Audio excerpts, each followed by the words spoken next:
Hello दोस्तों, स्वागत है आपका अपने YouTube चैनल कोयल मैट्रिक्स पर। चैनल पर पहली बार आए हैं, सब्सक्राइब कर लीजिएगा, साथ ही बेल आइकन को प्रेस जरूर करिएगा जिससे नोटिफिकेशन आपके पास समय से पहुंच जाए।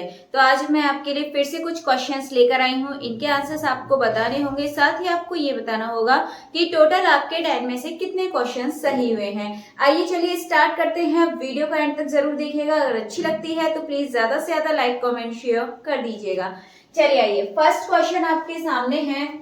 Late S is a finite set of n symbols, then order of permutation group S. इसका आपको ऑर्डर बताना है। ऑप्शंस हैं n, n+1, 2 की पावर n और n फैक्टोरियल। आपके पास 4 ऑप्शन हैं, इसमें से आपको करेक्ट आंसर बताना होगा कि इसमें सही आंसर क्या है। तो ये आपने पहले भी क्वेश्चन करा होगा, प्रीवियस ईयर क्वेश्चन है।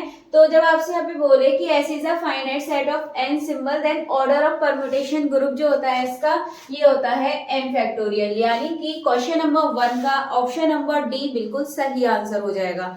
इसके बाद क्वेश्चन नंबर 2 देखते हैं। क्वेश्चन नंबर 2 है, late G be a group with identity element E, let H and K be normal subgroup of G such that H intersection K is equal to E, then आपको ये बताना है ये किसके equal होगा।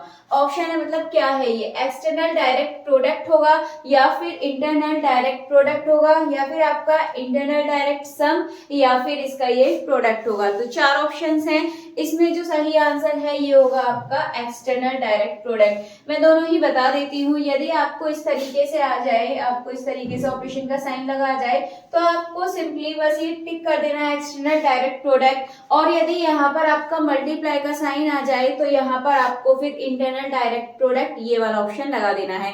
इस तरीके का भी मैंने क्वेश्चन रखा है तो भी आपको आगे देखने के लिए मिलेगा, तो उसका आंसर आपको बताना होगा। क्वेश्चन नंबर 3 है, the union of two disjoint open intervals on the real line is a space विच।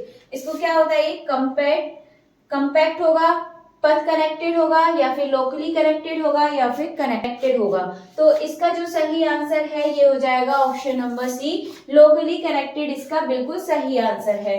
इसके बाद यदि क्वेश्चन नंबर 4 की बात करें तो क्वेश्चन नंबर 4 है, let G be a group P is a prime and n belongs to n if P की power n divides OG, then आपको बताना है ये क्या होगा। G has a monoid of order Pn या फिर G has a subgroup of order P की पावर n, या फिर नेक्स्ट है G has semi group of order P की पावर n, या फिर लास्ट है none of these। तो इसका जो सही आंसर है ये हो जाएगा G has a subgroup of order P की पावर n। मतलब P की power n order of group को डिवाइड्स करता है, इसका मतलब इसका सब ग्रुप होगा। तो G हैज अ सब ग्रुप ऑफ ऑर्डर P की पावर n। आइए चलिए फिर अब आगे की क्वेश्चंस भी देख लेते हैं। क्वेश्चन नंबर 5 आपके सामने है। क्वेश्चन नंबर 5 है, which of the following is not a polynomial ring. इनमें से आपको बताना है इनमें से कौन सी पॉलिनोमियल रिंग नहीं है। तो जैसा कि आपने पढ़ा है, आपको पता भी होगा, CX ये भी एक पॉलिनोमियल रिंग होती है, QX भी होती है, RX भी होती है। बट यदि RX में से ZX को माइनस कर दिया जाए तो एक पॉलिनोमियल रिंग नहीं होगी। तो इसका जो ऑप्शन नंबर सी है ये बिल्कुल सही आंसर हो जाएगा, क्योंकि आपसे इसमें नॉट पूछा है और नॉट पूछा है तो ये वाला ऑप्शन नंबर सी सही आंसर है। इसके बाद क्वेश्चन नंबर 6 है, कंसीडर द फंक्शन आपको दे रखा है यहाँ पर f सच दैट 0 से 1 और ये दे रखा है r defined by f 1/2 is equals to 1 and fx is equals to 0 for all x belongs to 0, 1 and 1/2। Then आपको ये दे रखा है, आपको बताना है f इज इंटीग्रेबल या फिर lower integral of f is non zero, या फिर आपको ये ऑप्शंस यहाँ दे रखे हैं। तो जो क्वेश्चन नंबर 6 है इसका आंसर आपको बताना होगा कमेंट करके कि इसका जो सही आंसर है वो क्या होगा। तो क्वेश्चन नंबर 6 का आंसर आपको देना है। इसके बाद क्वेश्चन नंबर 7 है, what is the order of Kaelin four group. इसका आपको बताना है क्या होगा, 1 2 3 4। तो मैंने ये क्वेश्चंस कराए भी हैं पहले एंड ये आपके प्रीवियस ईयर क्वेश्चंस हैं, और इसमें मैंने नोट्स जो बनाए थे उसमें कैलिन ग्रुप की बात करी थी और एक ग्रुप और था उसकी भी मैंने इसमें बात करी थी। तो आप उन नोट्स को एक बार जरूर देखिएगा, रिंग थ्योरी वाले जो हैं।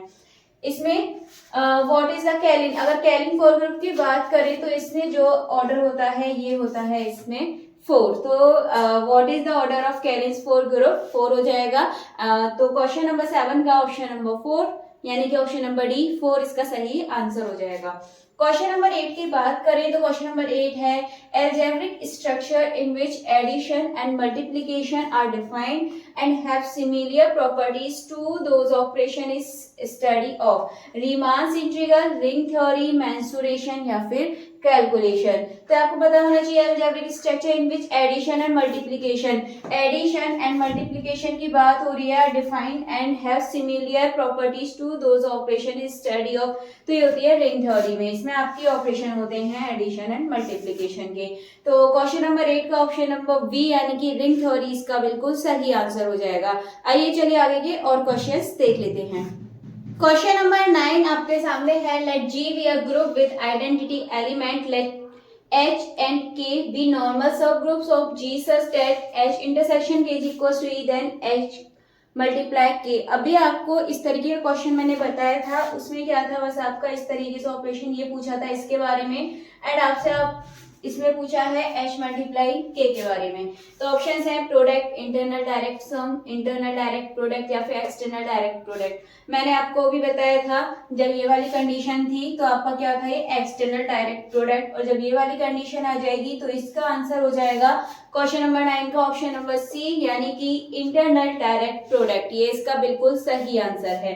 इसके बाद यदि क्वेश्चन नंबर 10 देखें तो क्वेश्चन नंबर 10 है which of the following is not correct. आपको इसमें बताना है इसमें से कौन सा करेक्ट नहीं है। Every ring has at least one principal ideal, बिल्कुल सही है ये आपका।